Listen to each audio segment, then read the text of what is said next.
ಆದರೆ ಎಲ್ಲೂ ಕೂಡ ಆ ಒಂದು ಪವಿತ್ರ ಸ್ಥಳನ ನಾವೆಲ್ಲ ಅಪವಿತ್ರಗೊಳಿಸ್ತಾ ಇಲ್ಲ. ಆದರೆ ಅಲ್ಲಿರ್ತಕ್ಕಂಥ ಒಂದು ಕೆಲವೊಂದು ಕ್ರಿಮಿಗಳು ಅಂತಾನೆ ಹೇಳ್ಬೋದು. ಅವನು ಒಬ್ಬನು ಹುಡುಗಿಯರದ ಫೋಟೋ ಹಿಂಗ್ ತಿಕ್ಕೊಳ್ಳೋನು, ಆ ಫೋಟೋನ ಇವ್ರ ದಣಿಗಳ ಮಗನಿಗೆ ಕಳ್ಸೋದು, ಅವನು ಸಿಲೆಕ್ಟ್ ಮಾಡೋದು, ನನಗೆ ಇವತ್ತು ಈ ಹುಡುಗಿ ಬೇಕಂದ್ರೆ ಆ ಹುಡುಗಿ ಎತ್ಕೊಂಡು ಬಂದು ಕೊಡೋರು. ಕಾಂಪ್ರಮೈಸ್ ಆದ್ರೆ ಸೇಫ್ ಆಗಿ ಹೋಗ್ತಾಳೆ, ಕಾಂಪ್ರಮೈಸ್ ಆಗ್ಲಿಲ್ಲ ಅಂದ್ರೆ ಹೆಣ ಆಗಿ ನೇತ್ರಾವತಿ ನದಿಯಲ್ಲಿ ಬೀಳ್ತಾಳೆ ಆ ಹುಡುಗಿ. ನೋಡಿ ನಾವು ಹೋಗಿ ಹೋಗಿ ಎಷ್ಟು ತಪ್ಪು ಮಾಡಿಬಿಟ್ವಿ. ಆ ಬ್ರಾಹ್ಮಣರನ್ನ ಹುಡುಗಿನ ಎತ್ಕೊಂಡು ಬಂದಿದ್ರೆ ನಮಗೆ ಇಷ್ಟು ಸಮಸ್ಯೆನೇ ಆಗ್ತಿರ್ಲಿಲ್ಲ, ಬಾಯಿ ಮುಚ್ಕೊಂಡು ಕುಂದಿರ್ತಾ ಇದ್ರು. ಈ ಗೌಡ್ರು ಆಸ್ತಿ ಕೊಡಲಿಲ್ಲ ಅಂತ ಹೇಳಿದ್ರೆ ಹೆಣ್ಮಕ್ಳು ಎತ್ಕೊಂಡು ಹೋಗ್ಬಿಡ್ತಾರೆ. ಸಬ್ ರಿಜಿಸ್ಟರ್ ಆಪ್ಷನಲ್ ರಿಜಿಸ್ಟರ್ ಆದ್ಮೇಲೆ ಅವ್ರ ಹೆಂಡತಿ ಮಕ್ಕಳು ಬಿಡ್ತಾರೆ, ಅವ್ರು ಅಲ್ಲಿವರೆಗೆ ಬಿಡಲ್ಲ. ತನಿಖೆನು ಕೈಗೊಳ್ತಾ ಅಸಹಜ ಸಾವು ಅನ್ನೋದು ಬಿಂಬಿಸ್ತಾ ಇದೆ. ಅಪರಿಚಿತ ಹೆಣ್ಣು ಮಗು ಅಂತ ಹೇಳ್ತಾರೆ. ಹೆಣ್ಣು ಮಗು ಹೆಂಗ್ ಸುಸೈಡ್ ಮಾಡ್ಕೊಳಕ್ ಬರುತ್ತೆ? ಅದು ಕೂಡ ಬ್ಲೀಡಿಂಗ್ ವಿತ್ ವೆಜನಲ್ ಬ್ಲೀಡಿಂಗ್ ಇರ್ತದೆ ಆ ಮಗು. ರೂಮ್ ನಂಬರ್ 516 ಅಪರಿಚಿತ ಮಹಿಳೆ ಶವ ಪತ್ತೆ. ನಿಜವಾಗ್ಲೂ ಇಲ್ಲಿ ಯಾರು ಅಪಪ್ರಚಾರ ಮಾಡ್ತಿಲ್ಲ ಸರ್, ದೇವಸ್ಥಾನದ ಬಗ್ಗೆ ಅಪಪ್ರಚಾರ ಮಾಡ್ತಿಲ್ಲ. ವೀಕ್ಷಕರೇ, ನಿಮ್ಗೆ ಇನ್ನೊಂದು ಹೇಳ್ಬೇಕು ಅಂತಂದ್ರೆ, ನಾವೆಲ್ಲರೂ ಸಹ ಅಲ್ಲಿನ ಕ್ಷೇತ್ರದ ದೇವಸ್ಥಾನದ ಬಗ್ಗೆ ನಮಗೆ ಅರಿವಿದೆ, ದೇವಸ್ಥಾನದ ಮೇಲೆ ಗೌರವವಿದೆ, ದೇವರ ಮೇಲೆ ನಂಬಿಕೆ ಇದೆ. ಆದರೆ ಎಲ್ಲೂ ಕೂಡ ಆ ಒಂದು ಪವಿತ್ರ ಸ್ಥಳನ ನಾವೆಲ್ಲ ಅಪವಿತ್ರಗೊಳಿಸ್ತಾ ಇಲ್ಲ. ಆದರೆ ಅಲ್ಲಿರ್ತಕ್ಕಂಥ ಒಂದು ಕೆಲವೊಂದು ಕ್ರಿಮಿಗಳು ಅಂತಾನೆ ಹೇಳ್ಬೋದು, ಅವರುಗಳ ವಿರುದ್ಧ ನಾವು ಮಾತಾಡ್ತಾ ಇದ್ವಿ, ಅವ್ರಗಳ ವಿರುದ್ಧ ಧ್ವನಿ ಎತ್ತಾ ಇರ್ತಕ್ಕಂಥದ್ದು. ಇವನ್ ಏನ್ ಮಾಡ್ತಿದ್ದ ಗೊತ್ತಾ ಸರ್? ಇವನು ಈಗೇನ ಇದನ್ನಿದೆಯಲ್ಲ, ಇವ್ರು ಹೇಳ್ತಾರೆ ಅವನಲ್ಲ ಅಮೆರಿಕಕ್ಕೆ ಹೋಗಿದ್ದ, ಅವನಿಲ್ಲ ಅಂದ್ರೆ ಅವ್ರ ಅಪ್ಪನೇ ಇರ್ತಾನೆ ಬಿಡಿ.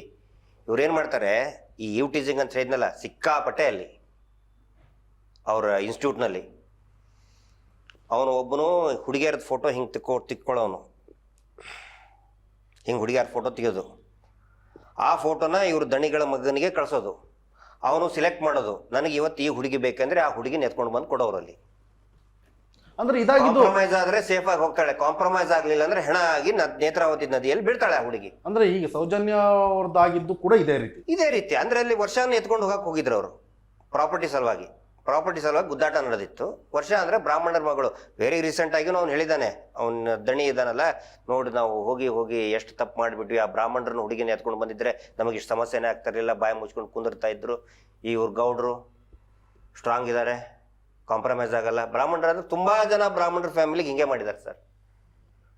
ಆದ್ರೆ ಯಾರು ಧೈರ್ಯವಾಗಿ ಮುಂದೆ ಬರ್ತಾರೆ? ಬಹಳಷ್ಟು ಜನಕ್ಕೆ ಮಾಡಿದ್ದಾರೆ, ಬಹಳಷ್ಟು ಜನಕ್ಕೆ. ನೀವು ಸುಳ್ಯ ಹೋಗ್ರಿ, ಬೆಳ್ತಂಗಡಿ ಹೋಗ್ರಿ, ಬಂಟ್ವಾಳ ಹೋಗ್ರಿ, ಎಲ್ಲೆಲ್ಲಿ ಇವ್ರಿಗೆ ಆಸ್ತಿ ಬೇಕು, ಆಸ್ತಿ ಕೊಡಲಿಲ್ಲ ಅಂತ ಹೇಳಿದ್ರೆ ಹೆಣ್ಮಕ್ಳು ಎತ್ಕೊಂಡು ಹೋಗ್ಬಿಡ್ತಾರೆ. ಸಬ್ ರಿಜಿಸ್ಟರ್ ಆಪ್ಷನಲ್ ರಿಜಿಸ್ಟರ್ ಆದ್ಮೇಲೆ ಅವ್ರ ಹೆಂಡತಿ ಮಕ್ಕಳನ್ನ ಬಿಡ್ತಾರೆ, ಅವ್ರು ಅಲ್ಲಿವರೆಗೆ ಬಿಡಲ್ಲ.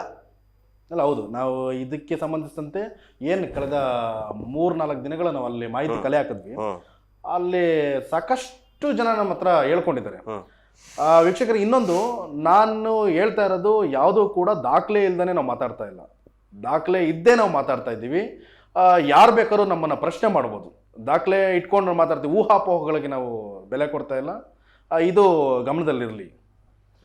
ಸರ್, ಈಗ ಸೌಜನ್ಯ ಏನು ಅತ್ಯಾಚಾರ ಆಯಿತು, ಸಾವಾಯಿತು, ಅದಕ್ಕೆ ಹಿಂದೆ ಸಾಕಷ್ಟು ಅಲ್ಲಿ ಇದೇ ಥರ ಅತ್ಯಾಚಾರ ಆಗ್ತಿತ್ತು, ಹೆಣಗಳು ಬೀಳ್ತಾ ಇತ್ತು. ಆದರೆ ಅವ್ರ ವಿರುದ್ಧವಾಗಿ ಯಾರು ಧ್ವನಿ ಎತ್ತಾ ಇರಲ್ಲ, ಮತ್ತೆ ತನಿಖೆನೂ ಕೈಗೊಳ್ತಾ ಅಸಹಜ ಸಾವು ಅನ್ನೋದು ಬಿಂಬಿಸ್ತಾ ಇದೆ. ಹೌದು, ಸಿಕ್ಕಾಪಟ್ಟೆ ಆಗಿದೆ. ಹಾಗೆ ಏನೇ ಮಾಡಿದ್ರು ಕೂಡ ಹೊಳೆ ಮೇಲ್ಗಡೆ ಕಾಡಲ್ಲಿ ಬಿಸಾಕೋದು ಅಸಹಜ ಸಾವು ಅಂತ ತೋರಿಸ್ಬಿಡೋದು. ಪೊಲೀಸರು ಕೂಡ ಯಾವುದು ಮಗು, ಸಣ್ಣ ಮಗು ಸರ್, ಅಪರಿಚಿತ ಹೆಣ್ಣು ಮಗು ಅಂತ ಹೇಳ್ತಾರೆ. ಹೆಣ್ಣು ಮಗು ಹೆಂಗೆ ಸುಸೈಡ್ ಮಾಡ್ಕೊಳಕ್ ಬರ್ತದೆ? ಅಲ್ಲಿ ಎಲ್ಲಯಾವುದು ಈ ಕಡೆ ಬಂದು ಮಗು ಸುಸೈಡ್ ಮಾಡ್ಕೊತದ, ಸುಸೈಡ್ ಮಾಡ್ಕೊಂಡು ಕಂಟಿಯಲ್ಲಿ ಬೀಳ್ತದೆ. ಅದು ಕೂಡ ಬ್ಲೀಡಿಂಗ್ ವಿತ್ ವೆಜನಲ್ ಬ್ಲೀಡಿಂಗ್ ಇರ್ತದೆ ಆ ಮಗುಗೆ. ಅಪರಿಚಿತ ಹೆಂಗಾಗತ್ತೆ? ಸುಮಾರು ಇದಾವೆ ಸರ್. ನಾನು ನಿಮ್ಗೆ ಅದರದ್ದು RTIನಲ್ಲಿ ತೊಗೊಂಡಿದ್ದ ರಿಪೋರ್ಟ್ ಕಳಿಸ್ತೇನೆ. ಮಿಸ್ಸಿಂಗ್ ಕಂಪ್ಲೇಂಟ್ ಇದೆ, ಮಿಸ್ಸಿಂಗ್ ಆಗಿದ್ದೆ, ಸಿಕ್ಕಿಲ್ಲ ಇನ್ನು. ಇನ್ನೊಂದು ಸರ್, ಇದು ರೂಮ್ ನಂಬರ್ 516 ಅಪರಿಚಿತ ಮಹಿಳೆ ಶವ ಪತ್ತೆ. ರೂಮ್ ನಂಬರ್ 516ಕ್ಕೆ ಹೋಗ್ಬೇಕಾದ್ರೆ ಇವ್ರದ್ದು ಅಡ್ರೆಸ್ ಕೊಟ್ಟೆ ಹೋಗಿರ್ಬೇಕಲ್ಲ, ರೆಕಾರ್ಡ್ ಅಲ್ಲಿ ಆಗಿರುತ್ತಲ್ಲ. ಅಪರಿಚಿತ ಮಹಿಳೆ ಹೆಂಗಾಗತ್ತೆ? ಅಪರಿಚಿತ ಅಲ್ವೇ ಅಲ್ಲ, ಹೆಂಗಾಗತ್ತೆ? ಇವರು ಅಪರಿಚಿತ ಮಹಿಳೆ ಅಂತ ಹಾಕ್ತಾರೆ, ಹೆಂಗಾಗತ್ತೆ? ಅದೇ ಪೊಲೀಸರು ಸೆಕ್ಯೂರಿಟಿ ಡ್ಯೂಟಿ ಮಾಡ್ತಾ ಇದ್ದಾರೆ ಇವ್ರದ್ದು. ಪೊಲೀಸರು ಕೆಲಸ ಮಾಡಿಲ್ಲ ಅವಾಗಿಂದ ಹೇಳ್ತಾನೆ ನಾನು, ಈಗಿಂದಲ್ಲ. ಈಗೂ ಮೋಸ್ಟ್ಲಿ ಹಂಗೆ ಮಾಡ್ತಿರ್ತಾರೆ. ಅವ್ರದೇ ಕಾನೂನು, ಅವ್ರದೇ ರೂಲ್. ಅವ್ರು ಹೇಳ್ದಂಗೆ ಅವ್ರ ಮಿನಿಟ್ ಹಾಕಿದ್ರೆ ಬರ್ಬೇಕಲ್ಲ. ಅವ್ರ ಅನುಮತಿ ಇಲ್ಲ ಯಾವ ಒಬ್ಬ PC ಬರಲ್ಲ, DC ಬರಲ್ಲ ಮಂಗಳೂರಿಗೆ.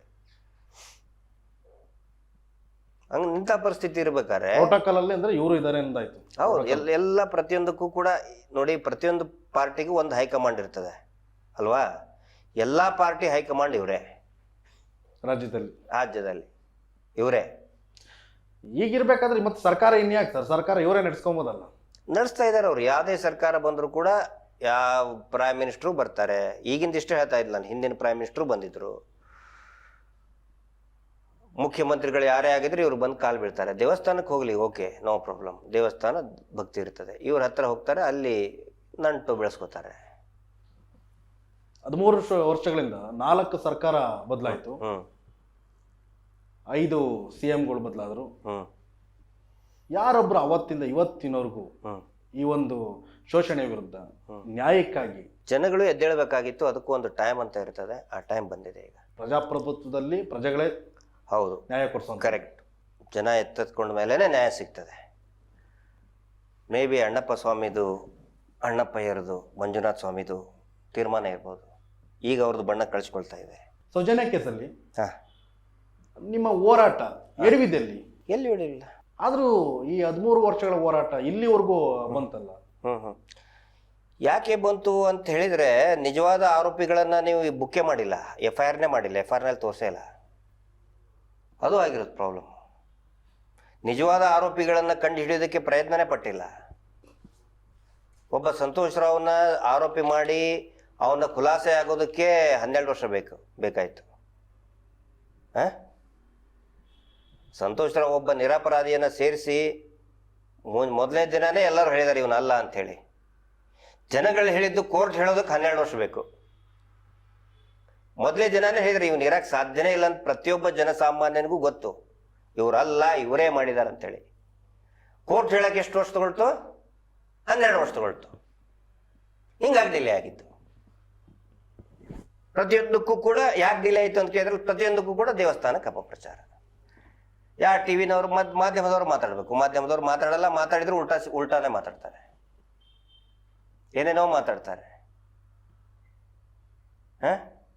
ಹಿಂಗಾಗಿ ಇದು ನಡೀತಾ ಇದೆ. ಸೌಜನ್ಯ ಕೇಸ್ನಲ್ಲಿ ಸಾಕಷ್ಟು ದಾಖಲೆಗಳಿತ್ತು. ದಾಖಲೆಗಳು ಇದ್ರೂ ಕೂಡ ಯಾಕೆ ಒಂದು ಜಯ ಗಳಿಸ್ಲಿಲ್ಲ? ದಾಖಲೆಗಳು ಇದ್ರೂ ಕೂಡ ಅಲ್ಲ, ದಾಖಲೆಗಳು ಸೌಜನ್ಯ ಪ್ರಕರಣದಲ್ಲಿ ಏನಾಗುತ್ತೆ, ಕಲೆಕ್ಟ್ ಮಾಡುವಂಥದ್ದು ಇನ್ವೆಸ್ಟಿಗೇಟಿಂಗ್ ಏಜೆನ್ಸಿ, ಅವ್ರು ಕಲೆಕ್ಟ್ ಮಾಡಬೇಕಲ್ಲ. ಈಗ ಅಲ್ಲಿ ಯಾರು ಯಶೋಧ ಅಂತ ವಿಟ್ನೆಸ್, ಅವ್ರು ನೋಡಿದವ್ರು ಇದ್ದಾರೆ, ಅವ್ರನ್ನ ವಿಟ್ನೆಸ್ ಮಾಡಬೇಕಿತ್ತ, ಮಾಡಲಿಲ್ಲ. ವಾರ್ಜಾಚಾರ್ತಿ ಅಂಥೇಳಿ ಅವನು ಯಾರು ಒಬ್ಬನು ನಿಜವಾಗಿ ಮಾಡಿದ್ದಾನೆ, ಅವನು ಮನೆಗೆ ಫಾರ್ಮ್ ಹೌಸಿಗೆ ಕರ್ಕೊಂಡು ಹೋಗಿ ಅತ್ಯಾಚಾರ ನಡೆದಿದೆ, ಆ ಮನೆ ಕೆಲಸದವಳು, ಎಲ್ಲರಿಗೂ ಗೊತ್ತಿದೆ, ಅವಳೇ ಹೇಳ್ಕೊಂಡಿದ್ದಾಳೆ ನಾನು ನೋಡಿದ್ದೀನಿ ಅಂತ. ಅವಳು ವಿಟ್ನೆಸ್ ಮಾಡಬೇಕಾಗಿತ್ತು, ಮಾಡಲಿಲ್ಲ. ಚಾರ್ಜ್ ಶೀಟ್ ವಿಟ್ನೆಸ್ ಮಾಡಲಿಲ್ಲ. ಆಶ್ರಿತ್ ಖಾಲಿದ್ ಅವ್ನು ಮಾಡಬೇಕಾಗಿತ್ತು, ಸೌಜನ್ಯ ಜೊತೆಗೆ ಇಳಿದವನು ಅವನು ಬಸ್ಸಲ್ಲಿ, ಅವ್ನು ಮಾಡಬೇಕಾಗಿತ್ತು, ಮಾಡಲಿಲ್ಲ. ಯಾಕೆ ಮಾಡಲಿಲ್ಲ? ಸೊ ಹಿಂಗಾಗಿ ಅದು ಮಾಡಬೇಕಾಗಿರೋರು ಯಾರು? ಪೊಲೀಸರು ಇವ್ರ ಜೊತೆಗೆ ಸೇರ್ಕೊಂಡಿದ್ದಾರೆ. ಈ ರೀತಿ ದಾರಿ ತಪ್ಪಿತ್ತು. ಹೋರಾಟಗಾರರಿಂತ ದಾರಿ ತಪ್ಪಿಲ್ಲ, ಮಹೇಶ್ ಶೆಟ್ಟರಿಂತ ದಾರಿ ತಪ್ಪಿಲ್ಲ, ಸರಿಯಾದ ದಾರಿಗೆ ಹೋಗ್ತಾ ಇದೆ. ಮಹೇಶ್ ಶೆಟ್ಟರ್ ಮೇಲೆ ಎನ್ಕೌಂಟ್ರು ಮಾಡಕ್ಕೆ ಹೌದು. ಅಂದ್ರೆ ಸೌಜನ್ಯ ಪ್ರಕರಣಕ್ಕೆ ಇವರು ಮುಂದಾಳತ್ವ ವಹಿಸಿದ್ದು ಅಥವಾ ನಾಯಕತ್ವ ವಹಿಸಿದ್ದು, ಸೌಜನ್ಯಗೆ ನ್ಯಾಯ ಸಿಗ್ಬೇಕು ಅಂತ ಹೇಳಿದ್ದು ತಪ್ಪಾಗೋಯ್ತಾ? ಹಂಗೆ ಈಗ ಅವರು ಮಾಡೇ ಬಿಟ್ಟಿರೋರು. ಬಟ್ ಏನೋ ಅದು ದೈವ ಇದನ್ನದು ಗಟ್ಟಿ ಇದೆ, ರಕ್ಷಣೆ, ದೈವದ ರಕ್ಷಣೆ ಇದೆ, ಬದುಕುಳಿದ್ರು. ಆದರೂ ನಿರಂತರವಾಗಿ ಹೋರಾಟ ಮಾಡ್ತಾನೆ ಬಂದರು. ಈ ಒಂದು ಸಂದರ್ಭದಲ್ಲಿ ಸರ್ಕಾರಕ್ಕೆ ಕೇಳೋದಾದ್ರೆ ಸರ್, ನೀವು ಒಬ್ಬ ಹೋರಾಟಗಾರರಾಗಿ ಸರ್ಕಾರ ಏನು ಮಾಡಬೇಕು ಅಂತ ಹೇಳಿದರೆ, ಒಂದು ಕಮಿಟಿ ರಚನೆ ಮಾಡಿ, ಜಾಯಿಂಟ್ ಒಂದು ಕಮಿಟಿ ಮಾಡಿ, ಅದರಲ್ಲಿ ನಿವೃತ್ತ ಅಥವಾ ಸಿಟ್ಟಿಂಗ್ ಜಡ್ಜ್ ಯಾರಾದರೂ, headed by retired or a sitting judge of high court, not less than high court judge, sincere ಆಫೀಸರ್ನ ಹಾಕಿ, IAS ಅಧಿಕಾರಿಗಳು, IPS ಅಧಿಕಾರಿಗಳನ್ನ ಹಾಕಿ, ಆವಾಗ ಖಂಡಿತ ಸತ್ಯ ಹೊರಗೆ ಬರ್ತದೆ. ಆವಾಗ ಏನಾಗುತ್ತೆ, ಎಷ್ಟು ಜನ ಈ ಸಾಕ್ಷಿಗಳಿಲ್ಲ ಅಂತ ಹೇಳ್ತಿರಲ್ಲ, ಅವಾಗ ಸಾಕ್ಷಿಗಳು ಬರ್ತಾರೆ, ಅವಾಗ ವಿಟ್ನೆಸ್ ಸಿಗುತ್ತೆ, ಅವಾಗ ಪ್ರೂಫ್ ಸಿಗುತ್ತೆ. ಸುಮ್ಮನೆ ನಾವು ನಿಂತ್ಕೊಂಡು ಪ್ರೂಫ್ ಇಲ್ಲ ಅಂತ ಹೇಳಿದರೆ, ಸರ್ಕಾರ ಈಗ ಅದನ್ನು ಮಾಡಬೇಕು ಅಂತ ನಾನು ಕೇಳ್ತಾ ಇದ್ದೀನಿ.